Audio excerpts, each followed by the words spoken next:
Good afternoon, wonderful people. It's pretty hard to compete with a sunny day in the spring, but it's beautiful in here. We're really glad to have you. This will be the second performance of the Orca Cantata. And because we have these three extraordinary people here who have devoted their life to the study of orcas and cetaceans throughout the world, we thought, let's have a little moment, where you could hear from these folks who have such dedication. So we have about 45 minutes at the end. We'll take a couple of questions, which you might have. I've asked them to think about talking about orca cognition, the intelligence of orcas, relative to other creatures that we know.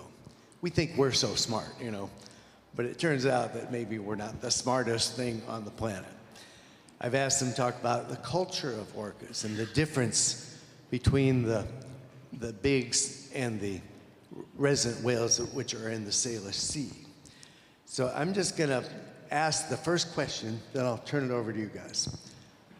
Howard Garrett, who directs the Orca Network, and has spent a lifetime studying our resident whales. He can tell you the name of every whale out there, plus the 350 bigs whales and the 3 mystery whales that just came through. But I'm going to ask him this question, because he tells it so well. Howie, tell us the story, the ancient story of how the whales came to migrate to this part of the world. Okay. This is the story.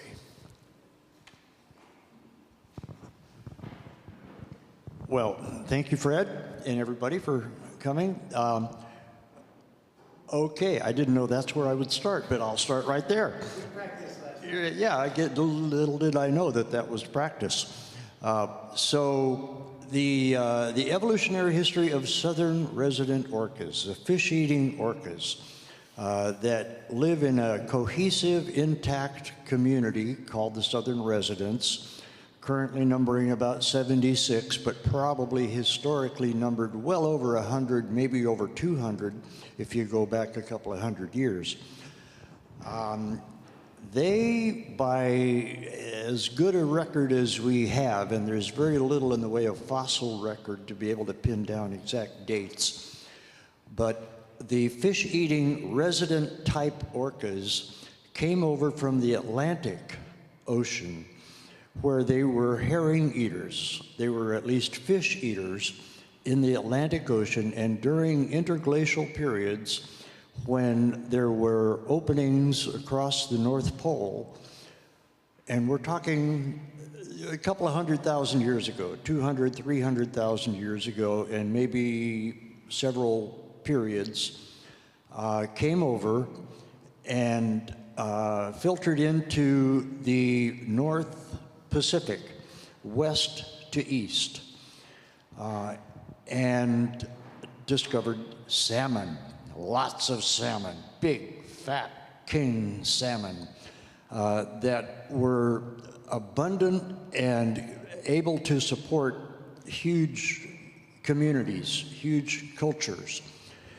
And they divided up into 5 different, at last count, communities, each one completely intact, cohesive, and exclusive of the others.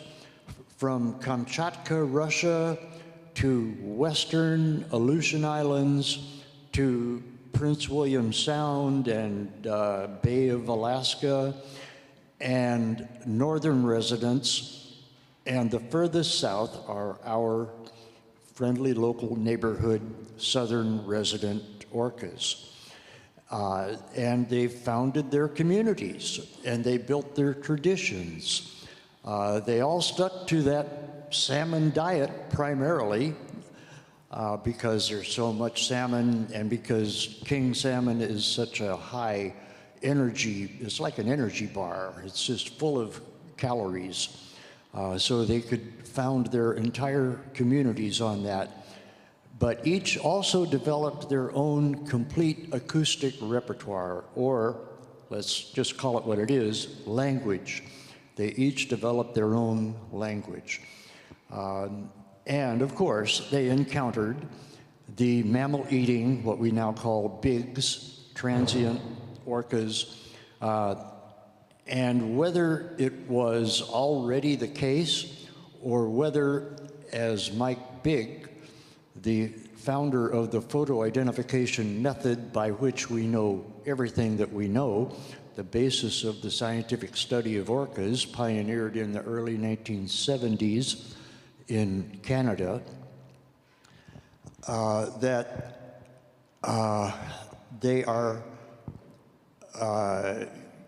completely intact and separate from the mammal-eating orcas, and that they seem to him, as he said then, to have developed a treaty, some kind of understanding, so that they don't prey on the same food, so that they can stay out of each other's way. And that's what we see here today. And I just want to also bring out that this is an unbelievable and a unique natural, you could call it a laboratory, of what happens when two completely different types of orcas mix or co-inhabit the same habitat. They don't actually associate. There are very few meetings at all, and they're not friendly. So the vast majority of the cases, they simply avoid each other. And they may be a few miles from each other, but they just sort of stay apart. And they're in these same waters. There's nowhere else in the world. You know, I mean, anywhere is lucky if there are orcas that can be seen, certainly from shore, but even from a boat. But to have two completely different types of orcas, that tells us so much. I'm kind of a natural history guy, and that is a natural history fact that is mind-blowing. That two completely different cultures of orcas with separate diets, separate social systems, separate languages completely, are able to co-inhabit the same habitat right under our noses. I mean, they're right here constantly. We are blessed, and I just want to bring that out. Isn't that fascinating? It's so interesting. And they do not make war on each other like some species we know. So I want to just introduce our other guest, Marcia Henton Davis, who will be talking to a much greater detail in the concert. But because she's spent a lifetime as a naturalist with elephants and orcas and now great apes, she lives and breathes, you know, the idea of other species on this planet, their behavior and their interests, their fascination. Probably more interested in them than humans, you know. And we have Joe Olson, who is the president of the American Cetacean Society, ACS, right? Puget Sound Chapter, and has been for, what, 20 years? Well, for a long time. Dedicated guy. And he had a business for a long time making hydrophones. So everybody knows Joe because they want the hydrophones. They want to listen to the orcas. He is an incredible peacemaker in the factionalized community of the orca zealots. He knows everybody. Everybody gets along with Joe. He's sort of our, you know, kind of elder in the cetacean world. So I'm going to just ask each of you now, would you just give us your reflection on orca cognition, orca intelligence, orca behavior, their culture? What is it that human beings find so interesting about the orcas? Let's start with you, Joe. And don't go on for over half an hour. Thank you, Fred. Well, I think that the thing that always fascinates me about orcas isn't even so much their intelligence. I mean, we know they're very intelligent, but we gauge intelligence in a very anthropocentric way. So, You know, we think that, yeah, they can do things that we can do, or they do things differently than we do, but they can solve problems. But I think that orcas their brain is huge and more convoluted than ours is. And they live in a totally different world than we do. They evolve in the uterus, immersed in sound. So their entire world, their entire being is acoustic.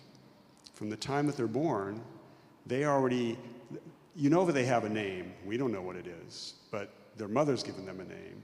And just like dolphins have signature whistles, and the mothers, Marcia was telling me this the other night, last night, right? I'll let you tell the whole thing, but the mothers give the dolphins a name. It's their signature whistle with a little extra on the end. And when the baby dolphin is born, it starts using that little extra as its signature whistle. And we don't know about what orcas do, but we know they're highly vocal, very complex vocalizations, and very different vocalizations depending on the context. So that's what fascinates me the most about them, I think, is them just living in this totally acoustic environment. And also their social structure and their culture. And 20 some odd years ago, back in 2002, our chapter of the American Cetacean Society hosted ACS's international conference, and the name was The Culture of Whales. And Fred actually was helping with that back in those days. He used to be a board member for our chapter. Awesome, I'll take you up on that. So at that time, the idea of culture in whales was crazy. You don't want to talk about that.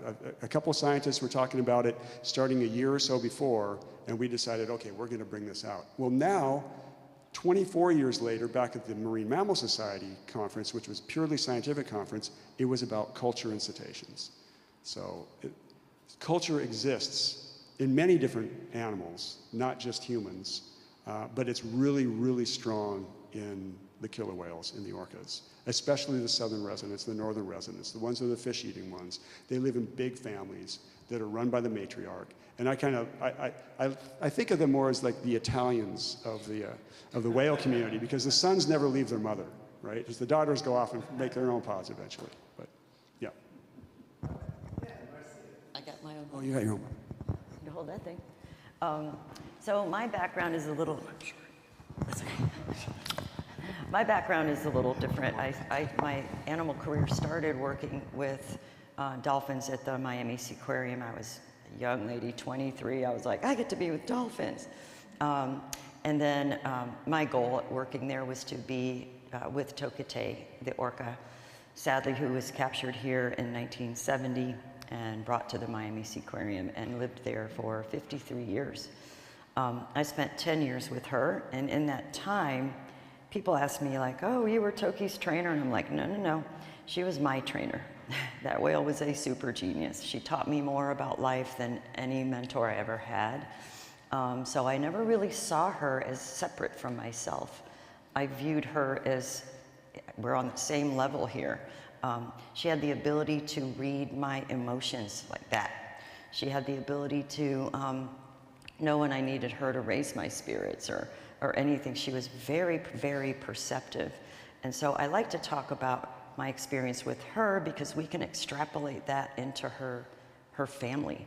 They all share that. You know, she wasn't this only one, but she had emotions like, you know, grace and beauty and trust and forgiveness and humor. She had a great sense of humor.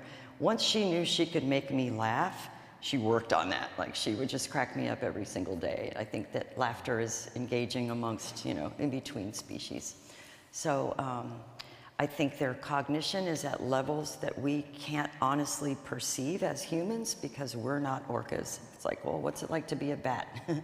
We don't know, we'll never know. And our tests for cognition over the time has been, well, can they see themselves in a mirror? Do they know it's them? Like, that's our standard to see if animals are, you know, do they have a conscious? Of course they do.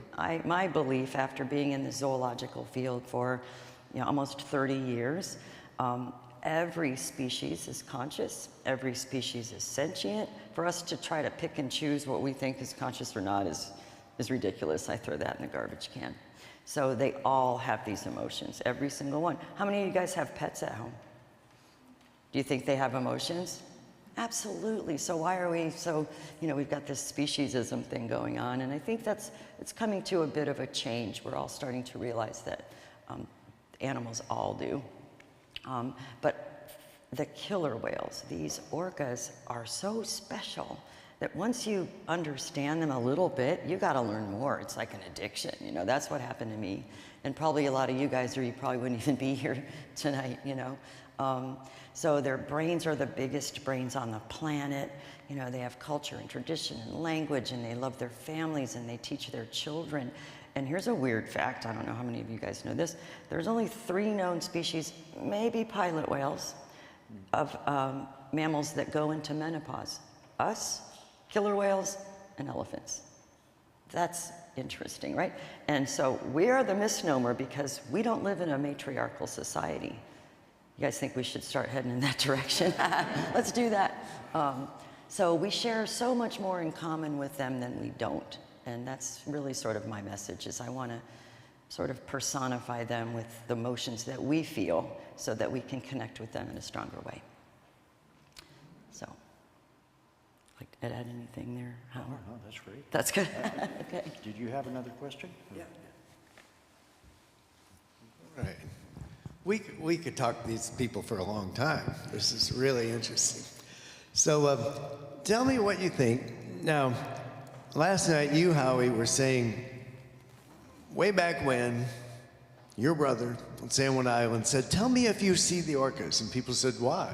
Who cares? Oh, yeah. And now there are orca sighting apps. If you drive along Alki in West Seattle, people are pulling over suddenly, stopping their car and going to Alki Point because some orcas have been sighted. People are pretty fascinated. They've been coming in through to the city. So tell me just a little bit about the 3 mystery orcas and, if you will, the 3 mystery orcas. Cookie cutters. Oh, yeah. Yeah, right. They've never been sighted. And also, in general, why do you think this species, these people, are interested in orcas? Let's start with you, Howie. Well, they're friggin' fascinating, that's why. Yeah, I mean, what I was just relating, which is just amazing enough that there are mammal-eating pigs, transients, and fish-eating southern residents inhabiting the same habitat.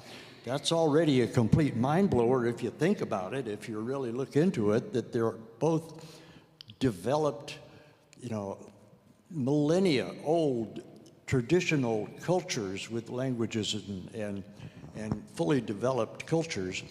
But in the last month, there has been the introduction of what seems to be a completely different culture has visited. I call them the exotic visitors. It actually started in March of 2025 in Alaska, or right off Alaska. And I need to look into how close they were to the actual city, because their pattern has been to visit urban centers. They're called the T19s, and that's with the assumption that they are members of what are called the West Coast transients, which includes all the transients that we see here, all the way from California into Alaska. All of the mammal-eating transient types are under the general heading of West Coast transients. And so they're labeled with that label, with a T label, T19s, T19, or 419, I'm sorry. 419 is the mother, the matriarch. And her son, a sprouter, which is a teenage male whose dorsal fin is sprouting. It's still got some curvature, but it's twice as high as his mother's. And a juvenile, which I have heard is also a male. I'm not sure if that's verified.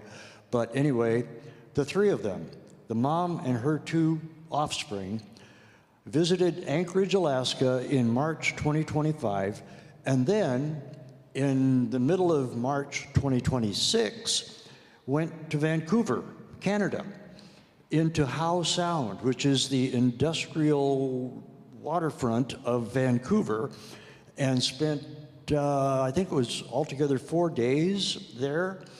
And it was a complete anomaly, and nobody knew what to do about these whales that were not in the catalogs. And then they disappeared for a couple of days, and they showed up in Elliott Bay, right at the Seattle waterfront, as if they were investigating.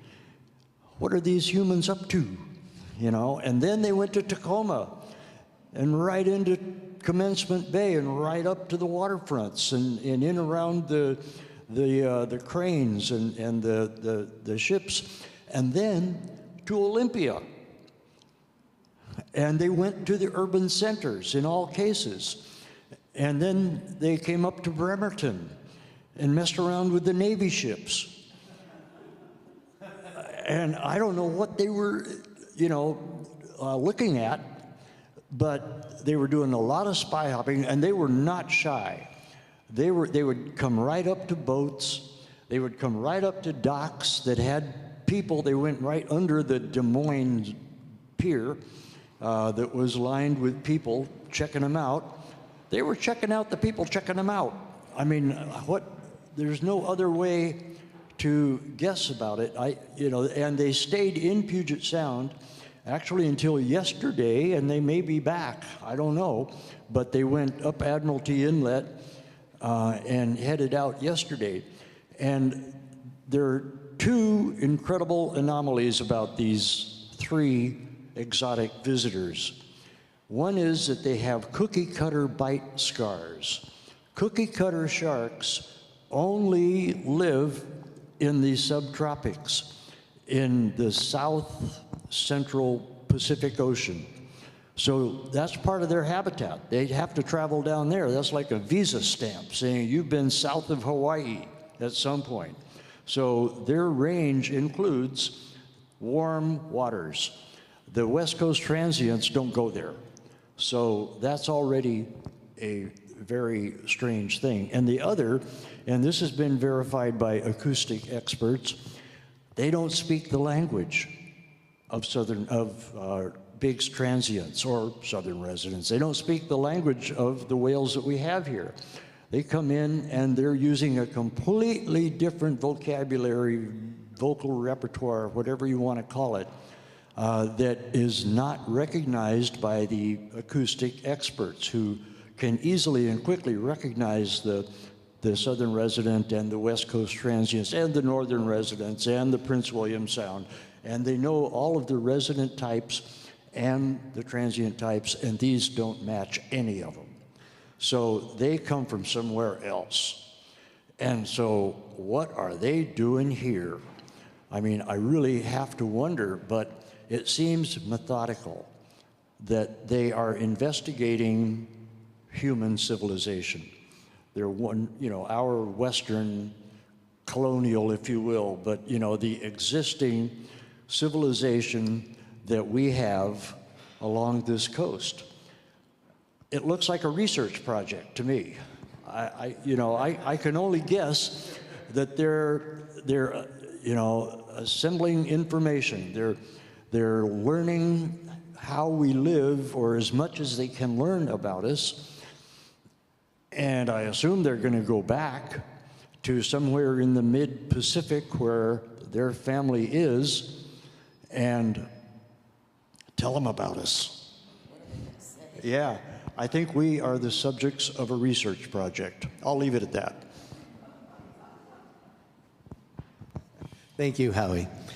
Listen, I want to give Joe Olson a chance to talk a little bit about the American Cetacean Society and the work that you've done specifically, and the work that you'd like to see funded, all the research grants and things. Would you like to tell us a little bit about that? Sure. I love these questions because we don't know what's coming. Yeah. Well, let's see where to start with the Puget Sound Chapter of the American Cetacean Society. We started, there was a chapter here and started in 77, and then it went away in the mid-90s, and then we started again in 99. And our chapter takes an ecosystem approach to conservation and education. And for me, the biggest thing is that we enable people to take care of their local ecosystems. And that takes many, many forms, right? Because we can't all do everything. And we know what happens when we try to do that. We get pretty burnt out. And we can't have everybody doing one little thing or one big thing even, because then all the other things get left out. So there's so many people that want to help, and really what I want to do is I want to enable everybody to do what they're passionate about, or maybe they don't even know they're passionate about it, but when they find that thing, help lead people to the thing that does make them passionate. And hopefully for you all here, you're here to hear about orcas and the music that Fred has composed for them. But the orcas are that magnet that attracts you. And when you care about them, when you care about one orca, like Tokitae, then it's pretty easy, I hope, to care about her family. And when you care about her family, you have to care about everything that it is that her family depends upon. And that's things like trees in the city mature trees being chopped down. And it's replanting trees, riparian areas, right, where we need to prevent toxic runoff from getting into the water. Because toxins, this is a really interesting thing I just learned a few years ago, is that the toxins that we spray in our yard or on our crops, they're bad enough for terrestrial mammals, and they cause problems, a variety of different problems. But they are 10 times more toxic to marine mammals. And the reason is, as far as I know, is because of the way they metabolize oxygen. And they need to be able to take big breaths, and they really suck every bit of energy out of the nutrients that they get. And so that means they're sucking in all those toxins. So it's important not to use any kind of toxin in your yard or in your home. Yeah, and so the other thing is the noise that they're exposed to all the time. And we've done a pretty good job with that locally, that keeping boats further away makes a big difference, because the further away you are, the quieter it is. But there's always threats that they face, right? And then, of course, salmon and food. And it's really important to improve salmon habitat, remove dams that are stopping wild salmon, from making it to the sea for the whales to eat. And I mentioned trees, and oftentimes you don't think about trees and whales, like what the heck do trees have to do with whales? But it's important, right? Because the trees that we have, even in an urban area, they prevent runoff, they prevent toxic runoff, or they reduce it from getting into the Puget Sound. They reduce runoff in general, just fresh water, because they absorb a lot more water. And the city of Seattle has, they've got a growth plan that they had an EIS that was finalized over a year ago that didn't mention the orcas at all. And so one person who's playing in the orchestra here tonight, Jennifer Godfrey, she's taken on the city single-handedly to try to get them, not just to stop that, but just to get them to listen to the environmental argument. They don't even want to listen to the environmental argument. So she's fighting that. She's got a table out there, and I hope you go and see that. I know it's not ACS, but actually it is, because she just joined our board. So, yeah.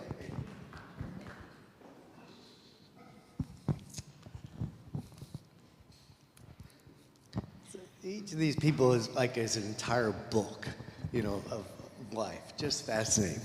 Well, Marcia, let me put you on the spot for a minute. Because we've talked a lot. And just tell us a few things that you find interesting about other whales. The Other right than whales, orcas? the humpback whales. There's other whales? Yeah, there are other orcas, other whales. Yeah. And a little bit about the difference between odontocines and mysticedes. Okay. Well, I think these guys are probably more But people, but that's okay. So we all know there's toothed whales, and then there's the mysticedes, the ones that have the baleen. And cetaceans, to me, tended to all go into niche dietary places. right? You know, the mysticetes, the baleen whales, the humpbacks do these big lunge feeding, and they eat the small fish and the other animals in the column. The gray whales are the bottom mud sort of sucker-uppers and squirters. And so they've evolved to sort of each find their little niche, and I find that fascinating among cetaceans. Orcas are the top of that food chain, and that's another thing we have in common with them. We own the land, and they run the oceans, and I feel like that might be a connection that we share together. But in my zoological world, with the only two marine mammals I actually worked with, a little bit of sea lions, but that was Atlantic bottlenose dolphins, and Tokitae was my only killer whale that I worked with. But so I don't have a lot of experience with the other species out there, other than I just love the whales. When I was a little kid, if I saw anything with whales on it, I was like, Mom, can I have it? All my stuffed animal collection was all these whales and stuff. So I think it's just inherent in our human psyche to love them. There were probably people back during the whaling days losing their minds that people were killing whales, but they couldn't do anything about it. So I think it goes back many, many, many generations of humans, our connection with them. They're like the people of the ocean, in my view. You know, we reflect what they're doing, and they reflect us. And so, you know, we talk about things like trawling. I know that I'm going off a little bit, but, you know, they're dragging these huge nets across the bottom and all these terrible things. And someone mentioned to me a while back, if they were doing this on land, we would be outraged. It wouldn't have lasted a day. But it's where we can't see it. So we need to really be aware of these things happening in the ocean, because if we destroy that habitat, we may as well just all jump off buildings. That supports us, you know. So those people of the ocean are the bellwether for our very own existence, and that is what I think is the connection between us and them. You know, they're like cousins, you know. So that's my story about that. So we have just time for a few questions. Does anybody have any questions? Alan Chartrand. Yeah, I got a quick question. I remember there was this binational commission commissioned by, I think, Governor Inslee with the Prime Minister of BC on the Salish Sea to protect the Southern residents a few years ago, and they came up with this super far-sighted plan with about 26 or 28 points of vessel noise and reducing toxics like you were talking about, stormwater pollution and other things, like many points. And then since the last year or so, with a lot of political change and transition, I haven't heard much on that. Do any of you, and you guys may be on that commission, I don't know, but do any of you have any kind of updates on this important work to save Southern residents? I'll give it a go. Yeah. They both know. Yeah, we could probably talk in parallel. Yeah, here, want me to move? Yeah. You guys can talk You together. know some, I know some. Go ahead. Here, let's switch seats. Yeah. No, it's okay, we'll pass it. Okay, Yeah. I'm good in the middle. Okay. Well, what I know is that there were several points, and this was the governor's task force, and it was very promising. There are a lot of things that are points that are in there. So I'm a little bit not quite answering your question, but there were several points that didn't really take on some of the bigger issues. And some of the things, though, like reducing vessel noise, was a big one, and that was one that was taken on immediately, because with that kind of pollution, with noise pollution, as soon as you turn it off, it's gone, right? And so it was a little bit easier to do that, and I think also the industry was easier to take on. Whale watching industry was easier to take on than, say, breaching a dam in the Columbia or in the Snake River, because you've got all kinds of different interests that want to keep those dams in place. So there were things like increasing spill on the dams that helps a teeny bit, but it's not what's really needed. And I'm going to let Howard take the rest. Well, yeah, that governor's task force in 2018 came up with a whole list of resolutions, and a lot of them have been enacted, and they've been very important. A lot of wetlands restoration, and it's little known that 3 smaller dams in the Cascades have been removed since then. So, you know, that's a lot of progress. And I would even go so far as to guess that the southern residents have kind of plateaued in their population in the mid to low 70s. 73, they're currently, the actual count as far as we know, although we haven't seen many of them for a couple of months, but the count now is at 76.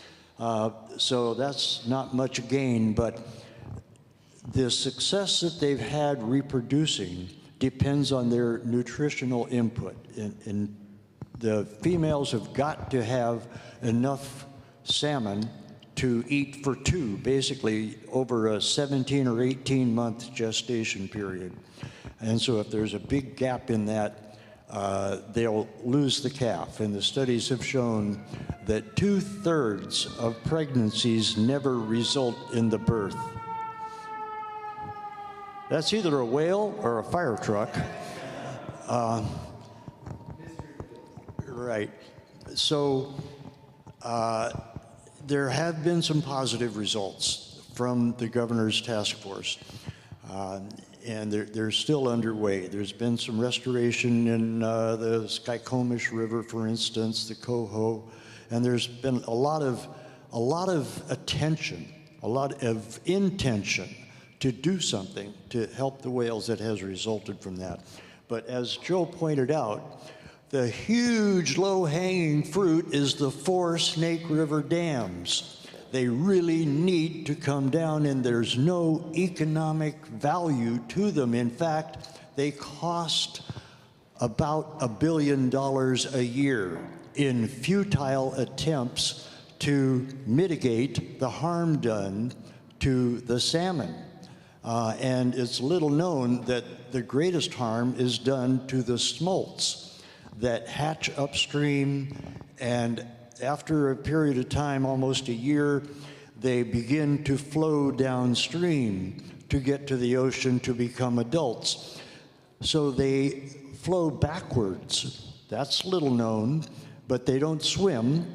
They're oriented back up where they intend to go in 3 or 4 years after they've become adults. So they flow with the flow of the river, and they hit 4 reservoirs, 4 slackwater lakes for 140 miles, the entire length of the Snake River between the dams, between the Columbia and the upper dams.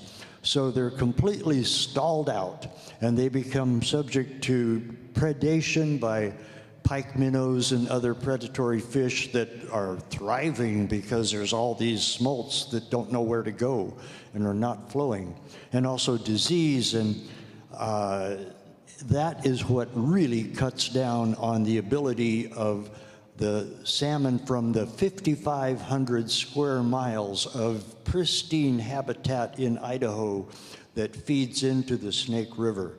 It's just prime habitat for salmon spawning, but those smolts, those little baby salmon, can't make it to the ocean. And if they finally do make it, the small percentage that finally get there after tumbling over dams or through turbines are so messed up, so damaged, and their metabolic timing to transfer to ocean water, to salt water from the fresh water, you know, that's all in their genetic structure to, at a certain point, 2 or 3 weeks or 4 weeks or whatever is their timing to get to the ocean. If they're not at the ocean at that time, they'll adapt to salt water when they're still in fresh water. So that weakens them so much that when if they ever finally make it to salt water, they're so weak and so harmed and injured that they're easy prey for all of the birds, the pinnipeds, everything else, and they just don't make it to adulthood. There's a measure for that. It's called the smolt to adult ratio, the SAR. And you have to have at least 2% of the smolts return as adults to maintain, just to stabilize a population, their ratio for Snake River Chinook is less than 1%. That's a trajectory to extinction, and that is what is happening. So those dams need to be removed. They're deadbeat dams. They just cost a lot of money, and it is that infusion of cash into the region that can explain the political support to keep the dams. But from the point of view of the orcas, not to mention everyone else, like the 148 species of reptiles, amphibians, birds, and mammals that depend on those Chinook and those salmon, it's a loss. It's a huge loss that could be mitigated just by gouging out the earthen berms on the side of the dams. You don't have to touch the concrete. Just let the river start to flow over the gravel and dirt, and it'll settle into a new riverbed, and you'll get rid of those stagnant ponds that delay their course to the ocean. All right.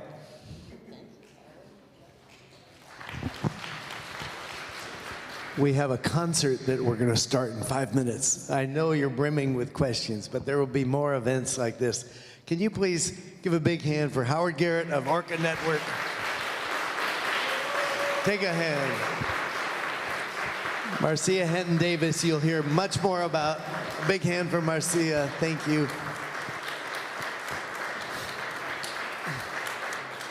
And again, a lifetime of dedication. Joe Olson, incredible. Thank you for being here.